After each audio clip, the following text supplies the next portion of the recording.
আমরা ছিলাম একটি নির্যাতিত দল, কিন্তু আমরা পিছনের দিকে ফিরে যেতে চাই না। আমরা একটি আলোকিত বাংলাদেশ প্রতিষ্ঠা করতে চাই। অতীতের ক্ষমতাসীন দলের মধ্যে যে সকল মানুষেরা নিরাপদ, নিরাপরাধ, শান্তিকামী, জনগণের সাথে সম্পৃক্ত ছিল, অন্যায় অত্যাচার করে নাই, সেই সকল নিরীহ মানুষদের উপর অত্যাচার নির্যাতন হয়েছে, এটা ঠিক ছিল না। কারা করেছে সেটা আপনারা জানেন। তারা কিন্তু আবার আপনাদের কাছে ভোট ভিক্ষা করছে না, কি বলেন? সুতরাং আমি বলতে চাই, 5 তারিখের পরে আপনারা যাদের দ্বারা নির্যাতিত হয়েছিলেন, তারা যখন ভোট চাইতে আসবে, আপনারা তাদেরকে ভোট দেওয়ার ব্যাপারে আপনারা তাদেরকে সঠিক জবাবটি দিয়ে দেবেন ভোটের মাধ্যমে, ঠিক আছে? সম্মানিত ভাইরা আমার, আমি যে কথা বলতে চাই, রাজনীতি দমনে একজন দুষ্ট মানুষ সে যদি আমার দলের নেতাকর্মী হয়, তাহলে তার বিচার আইনের অধীনে হবে। কিন্তু একজন নিরীহ কর্মী, একজন নিরীহ নেতা, তিনি এই মনোলগঞ্জ শরণখোলার ভূখণ্ডে আমি এবং আমার পরিবার যতটুকু নিরাপদ, ঠিক সমান নিরাপদ এবং শান্তিতে তিনি এবং তার পরিবার বসবাস করবেন, অঙ্গীকার আমি করছি। পাশাপাশি আরেকটি কথা বলতে চাই, সেটা হলো এই, আমরা 16 বছর নির্যাতিত ছিলাম এবং সেই নির্যাতন ভোগ করেছি জামাত বিএনপি যৌথভাবে, তাই তো? আমি অঙ্গীকার করছি, অতীতে যারা একসাথে নির্যাতন নিষ্পেষণ ভোগ করেছি, ভবিষ্যতে আল্লাহ রাব্বুল আলামিন যদি এই জনপদ পরিচালনা করার দায়িত্ব এই জনপদের মানুষের দায়িত্বভার আমার উপর অর্পণ করে, তাহলে আমি অতীতে যাদের সাথে একসাথে নির্যাতন নিষ্পেষণ মোকাবেলা করেছিলাম, আগামী দিনেও আমরা তাদেরকে সাথে নিয়ে একসাথে ঐক্যবদ্ধ হবে মনোলগঞ্জ শরণখোলার উন্নয়নে কাজ করবো ইনশাআল্লাহ। আমরা বলতে চাই, আপনাদের চাঁদাবাজি করতে হবে না, লুটপাট করতে হবে না। চাঁদাবাজি লুটপাট যারা করে তাদের কিছু অপরাধ আছে, কিন্তু তার চেয়ে বেশি অপরাধ হচ্ছে রাষ্ট্রযন্ত্রের। আমরা জানি এই দুর্নীতিগ্রস্ত দেশ প্রতি বছর যে বাজেট হয়, এক সময় বাংলাদেশে বাজেট হতো 100 কোটি টাকার বাজেট, এরপরে বাংলাদেশে বাজেট হয়েছে সহস্র কোটি টাকার বাজেট, এখন বাংলাদেশে বাজেট হয় লক্ষ লক্ষ কোটি টাকার বাজেট। কিন্তু অত্যন্ত দুঃখের বিষয়, প্রতি বছর যে বাজেট হয় সেই বাজেটের কেবলমাত্র 20 থেকে 30 ভাগ টাকা দেশের পিছনে খরচ হয়, দেশের মানুষের কল্যাণে খরচ হয়, আর বাকি 70 থেকে 80 ভাগ টাকা লুটপাট করে দেশের বাইরে পাচার করা হয়। আমরা অঙ্গীকার করছি, এদেশের দায়িত্বভার যদি আমাদের উপর জনগণ অর্পণ করে, আল্লাহ রাব্বুল আলামিন যদি দেশ পরিচালনার দায়িত্বভার আমাদের উপর অর্পণ করে, তাহলে বাংলাদেশ থেকে দুর্নীতিকে আমরা জিরো টলারেন্সে নিয়ে আসবো ইনশাআল্লাহ। এবং এটা একমাত্র জামাত ইসলামের পক্ষে সম্ভব, অন্য কোন দলের পক্ষে এটা সম্ভব নয়। তখন কি হবে? তখন সেই টাকা যদি বাংলাদেশে বিনিয়োগ করা শুরু হয়, লুটপাট করা টাকা যদি ফেরত আনা হয় এবং কোন লুটপাট যদি বন্ধ করে দেওয়া হয়, তাহলে হাজার হাজার লক্ষ লক্ষ কোটি টাকা যখন বাংলাদেশের মানুষের কল্যাণে ব্যয় করা হবে, তখন বাংলাদেশে কর্মসংস্থান সৃষ্টি হবে, বাংলাদেশের একজন যুবক তখন কর্মহীন থাকবে না, এমন সম্ভাবনা সৃষ্টি হবে। এখন বাংলাদেশের মানুষ যেভাবে বিদেশে যায়, বিদেশের মানুষেরা কাজের খোঁজে তখন বাংলাদেশে আসতে চাবে ইনশাআল্লাহ। সেই দিনের প্রত্যাশা আমরা করি না? আমরা একটি নিরাপদ জনপদ চাই। এই ভূখণ্ডে একজন মুসলমানের জীবন যতটা নিরাপদ থাকবে, একজন হিন্দুর জীবন ঠিক সমান নিরাপদ থাকবে ইনশাআল্লাহ। একজন মুসলমানের সন্তানের জীবন সম্পদ বাণিজ্য যতটা নিরাপদ থাকবে, কন্যার সন্তান যতটা নিরাপদ থাকবে, একজন হিন্দু পরিবারের সন্তান এবং কন্যাদের জীবন ইজ্জত এবং তাদের সম্পদ তার চেয়েও বেশি নিরাপদ থাকবে ইনশাআল্লাহ।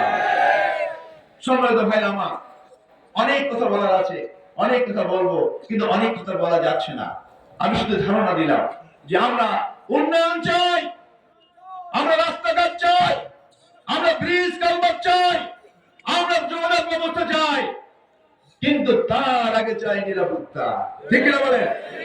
আমরা রাস্তা করলাম, আর সেই রাস্তা থেকে সন্ত্রাসীরা এসে আসবে, লুটেরা এসে আসবে, এসে বলিদের মতো আমার জনপদে ঢুকে সন্ত্রাস উৎপাত করবে, এটাকে আমরা হতে দিতে পারি? সুতরাং সবার আগে নিরাপত্তা। সুতরাং মোরেলগঞ্জে সে বগি থেকে, মোরেলগঞ্জে সে একেবারে কি বলো, সেই চমড়া, সেই চুস্তামানি থেকে শুরু করে একেবারে বগি শরণখোলা পর্যন্ত প্রতি ইঞ্চি মাটি থাকবে নিরাপদ, ইনশাআল্লাহ সে অঙ্গীকার আমি করছি। আর স্বাভাবিক যে উন্নয়ন, রাস্তা ঘাট, ব্রিজ কালভার্ট, এটা হবে ইনশাআল্লাহ। আপনারা জানেন 16টি ইউনিয়ন সম্বলিত এই উপজেলা। কচুয়া হচ্ছে 7টি ইউনিয়ন, 7টি ইউনিয়নে যে বরাদ্দ হয়, এবং শরণখোলায় 4টি ইউনিয়ন, সেই 4টি ইউনিয়নে যে বরাদ্দ হয় ঠিক সমান বরাদ্দ কিন্তু মোরেলগঞ্জের 16টি ইউনিয়নে হয়, একই টাকা।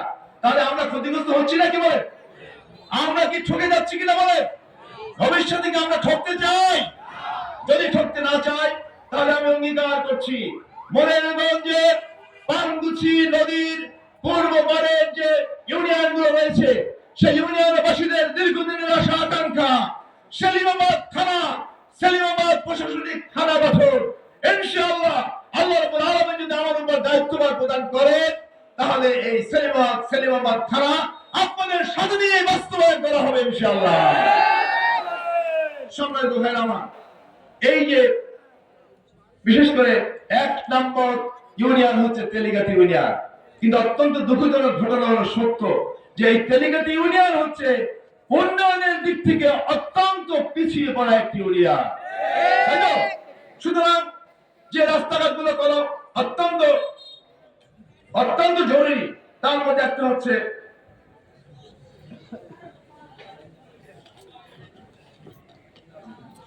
শৈলার মাঝির বাড়ি থেকে বলতলির ভিতর দিয়ে মাটির রাস্তাটা পাকা করা ও রাস্তার মাথায় একটি টেকসই পোল স্থাপন করে বাগেরহাটের সাথে যোগাযোগকে সচল করা। সবাই জানি তো? 2 নম্বর, মধ্যম তেলিগাতি মোল্লাবাড়ির রাস্তা কালুরহাট পর্যন্ত পাকা করা।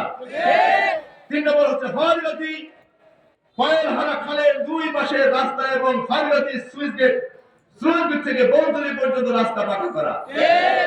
4 নম্বর হচ্ছে সবচেয়ে অবহেলিত মিস্ত্রিডাঙ্গার সার্বিক উন্নয়ন, রাস্তাঘাট কিছু নাই, সেটাকে টেকসই ভাবে তৈরি করা ইনশাআল্লাহ। আর সবচেয়ে গুরুত্বপূর্ণ বিষয় হলো এটাই যে লবণ পানির প্রতিরোধ করা, লবণ পানি যাতে ঝুঁকতে না পারে, লবণ পানির হাত থেকে আমাদের কৃষিজ সম্পদকে রক্ষা করা এবং ঘের দখলকে প্রতিহত করা। জমিজাত হেক্টর, বলেন জমিজাত, যার জমি নাই সে কি জোর করে ঘের করতে পারবে? ইনশাআল্লাহ কোন বর্গের স্থান তেলিগাতি ইউনিয়ন সহ মোরেলগঞ্জ শরণখোলায় থাকতে পারবে না। সম্মানিত ভাই আমার, আসুন এই যে 1 নম্বর তেলিগাতি ইউনিয়ন হলেও এখানে কিন্তু স্বাস্থ্য সেবার ঠিক ভালো ব্যবস্থা নেই। সুতরাং মানসম্পন্ন চিকিৎসার জন্য একটি স্বাস্থ্য সেবা কেন্দ্র গঠনের জন্য আমরা চেষ্টা করবো ইনশাআল্লাহ। আমরা করবো ইনশাআল্লাহ। আমি অত্যন্ত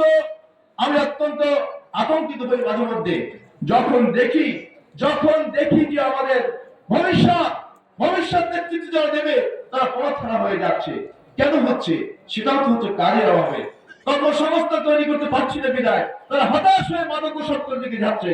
সুতরাং মাদক যারা গ্রহণ করে তারা অপরাধী, মাদক যারা বিক্রি করে তারাও অপরাধী, তার চেয়ে বড় অপরাধী হলো তারা যারা মাদককে ঢুকানোর ব্যাপারে, মাদককে বাণিজ্যকরণ করার ক্ষেত্রে অনেক মূল্য দান করে, সাহায্য করে, সহযোগিতা করে, পিছনে এসে শক্তিশালী মানুষগুলো হলো সবচেয়ে বেশি অপরাধী। সুতরাং মাদকের হাত থেকে আমার এই লোকালয়কে আমি রক্ষা করবো ইনশাআল্লাহ আপনাদের সাথে নিয়ে। সম্মানিত ভাই আমার, আসুন আমরা তেলিগাতি ইউনিয়নকে 1 নম্বর ইউনিয়ন হিসেবে প্রতিষ্ঠিত করবো। উন্নয়নের দিক থেকে 1 নম্বর থাকবে ইনশাআল্লাহ।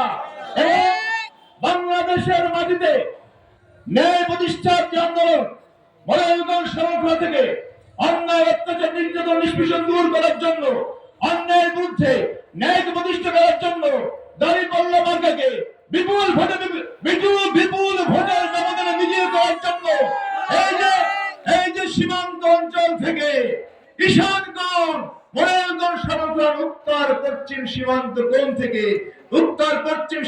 কোণ থেকে যেভাবে ঈশান কোণ থেকে যেভাবে ঝড় সৃষ্টি হয়, ন্যায়ের পক্ষে অন্যায়ের বিরুদ্ধে একটি ঝড় সৃষ্টি করতে আপনারা কি রাজি আছেন? আগামী দিনে এই ইউনিয়ন সহ মোরেলগঞ্জ, শরণখোলায় দাঁড়িপাল্লা মার্কাকে বিপুল ভোটের ব্যবধানে বিজয়ী করার আহ্বান জানিয়ে আমি আমার সংক্ষিপ্ত কথা এখানে শেষ করছি। আল্লাহ হাফেজ। বাংলাদেশ জিন্দাবাদ, বাংলাদেশ জামাত ইসলামী জিন্দাবাদ, দাঁড়িপাল্লা মার্কা জিতে যাক। আসসালামু আলাইকুম ওয়া রাহমাতুল্লাহি ওয়া বারাকাতুহু।